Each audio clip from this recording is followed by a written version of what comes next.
আসসালামু আলাইকুম। সূর্যমুখী ফুল দেখাবো, খুব সুন্দর লাগবে।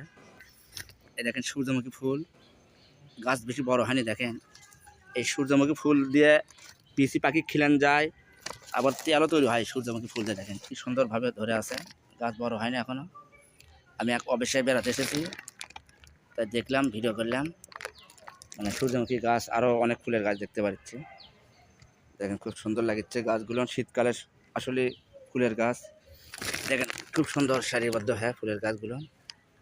এটার ফুলের নাম জানি না, এটার গেন্দা ফুল, এই ফুলগুলোর নাম জানি না অবশ্য।